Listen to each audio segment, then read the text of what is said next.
एक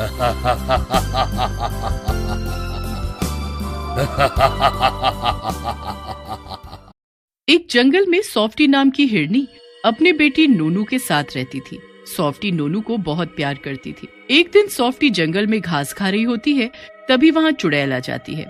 चुड़ैल हिरण को देखकर बहुत खुश हो जाती है। कितना मोटा ताजा हिरण है, इसे खाकर तो मजा आ जाएगा। कितने दिन हो गए मांस खाए। ऐसा कहकर चुड़ैल सॉफ्टी के सामने जाती है। सॉफ्टी चुड़ैल को देखकर डर जाती है और कहती है, चुड़ैल जी, आप यहाँ क्या कर रही हो? सॉफ्टी की बात सुनकर चुड़ैल हंसते हुए कहती है, डरो मत हिरण, बस कुछ ही समय की बात है, उसके बाद तो तुम मेरे पेट में होगी।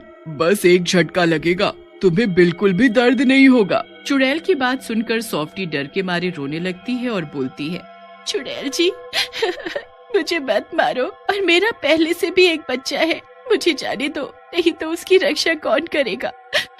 वो अनाथ हो जाएगा।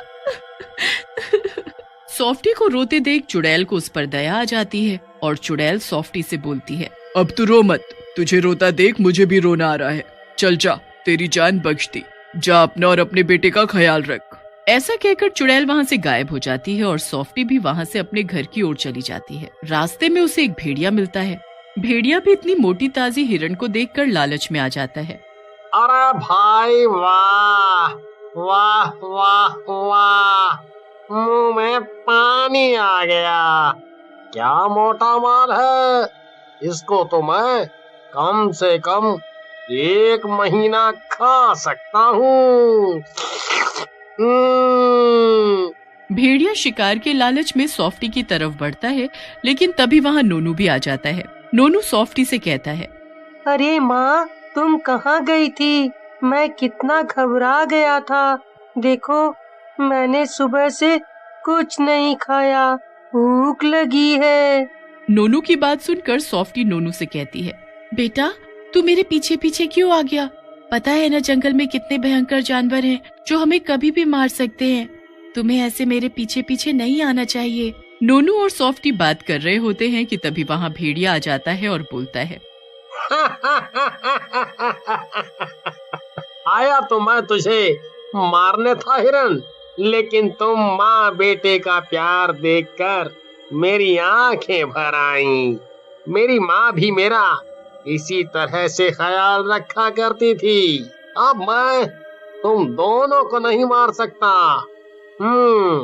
भेड़िए की बात सुनकर सॉफ्टी भेड़िए से कहती है, बहुत बहुत धन्यवाद भैया आपका, आपने जो मेरी जान नहीं ली। वो सब बात कर ही रहे होते हैं कि तभी वहाँ शेर आ जाता है, जिसका नाम शेर खान होता है। शेर खान हिरण को देखकर बोलता है,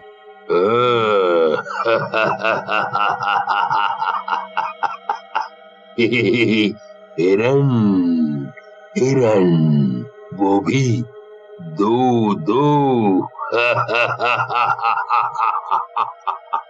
आज तो मजा आ गया। मैं पेट भर कर खाऊंगा इन दोनों का मांस। ऐसा कहकर शेर खान सॉफ्टी और नोनू की तरफ बढ़ने लगता है, लेकिन भेड़िया बीच में आ जाता है। शेर खान, इन दोनों को जाने दो इन्हें।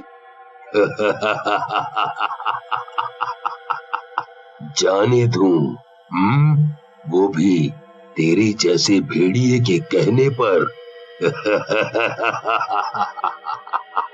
तू तो ऐसे भी पिद्दी सा है, तेरी बात मैं क्यों मानूं? अगर ऐसे ही सब को छोड़ता रहा तो खाऊंगा क्या? चल उठ यहाँ से, आया बड़ा मुझे ज्ञान देने। शेर खान गुस्से में सॉफ्टी और नोनू की तरफ बढ़ता है, लेकिन तभी भेड़िया शेर खान पर हमला कर देता है और सॉफ्टी से बोलता है, तुम भाग जाओ बहन यहाँ से, मैं शेर खान से ज्यादा देर मुकाबला नहीं कर पाऊंगा। तुम चली जाओ यहाँ से। भेड़िया की बात सुनकर सॉफ्टी और नोनू वहाँ से भाग जाते हैं। उधर शेर खान भेड़िए को मार डालता है। नोनू और सॉफ्टी एक गुफा में जाकर छिप जाते हैं। सॉफ्टी नोनू से बोलती है, देखा ना बेटा, इसीलिए मैं तुझे कहती हूँ घर में रहकर। इस जंगल में हमारी जान को हर समय खतरा रहता है। समझा? फिर सॉफ्टी और नोनू कई दिनों तक गुफा में रहते हैं। एक दिन नोनू को भूख लगती है और वो सॉफ्टी से कहती, माँ, हम दोनों कई दिनों से इस गुफा में बंद हैं और कई दिनों से कुछ भी नहीं खाया। मुझे बहुत जोरों की भूख लगी है।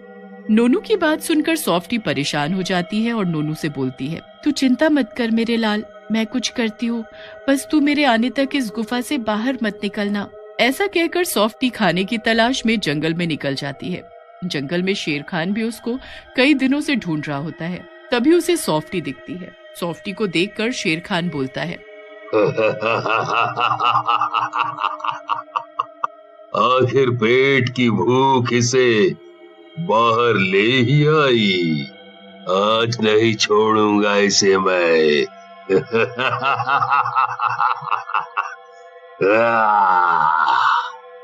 मुझे जाने दो शेर खान, जंगल में बहुत कुछ है खाने को।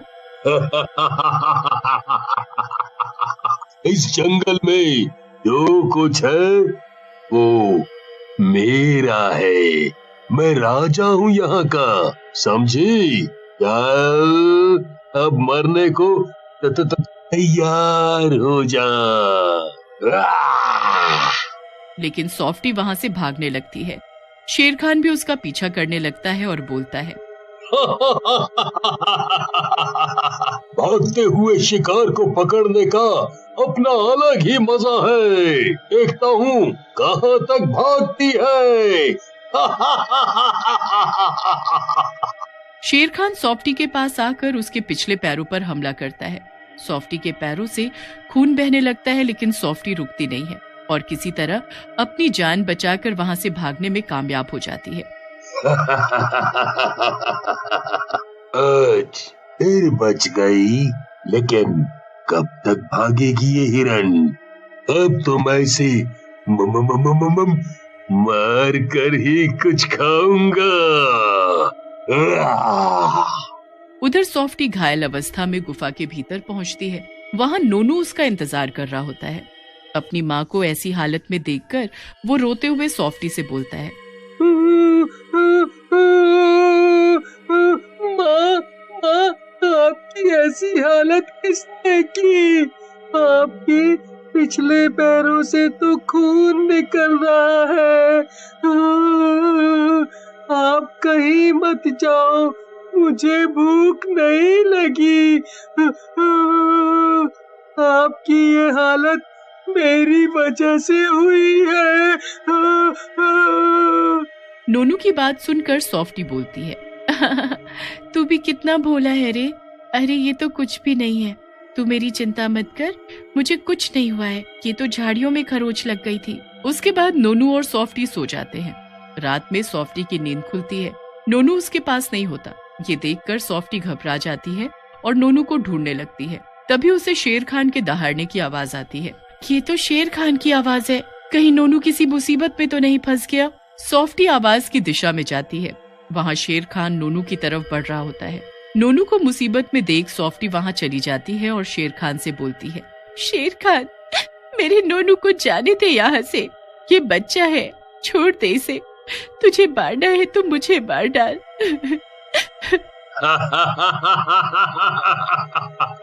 तू आ गई सॉफ्टी, मुझे पता था अपने बच्चे को मुसीबत में देख तू जरूर आएगी।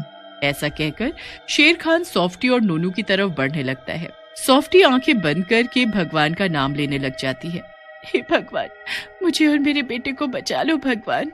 बस रुक जा शेर खान, बहुत परेशान कर लिया तूने इन दोनों को। चुड़ैल को देखकर शेर खान बोलता है, चुड़ैल बचाएगी इन्हें। मैं इस जंगल का राजा हूँ। मेरी औकात का पता तो तुझे तब चलेगा जब मैं तेरी जान ले लूंगी। ऐसा कहकर चुड़ैल शेर खान के पास जाती है और उसकी गर्दन उखाड़ देती है। फिर चुड़ैल सॉफ्टी के पास जाती है और बोलती है, सॉफ्टी, अब से मैं तुम्हारे साथ ही रहूंगी ताकि इसके जैसा शेर खान फिर से तुम लोगों को नुकसान ना पहुंचा सके। फिर चुड़ैल सॉफ्टी और नोनू के साथ उनकी गुफा में चली जाती है और साथ में रहने लगती है।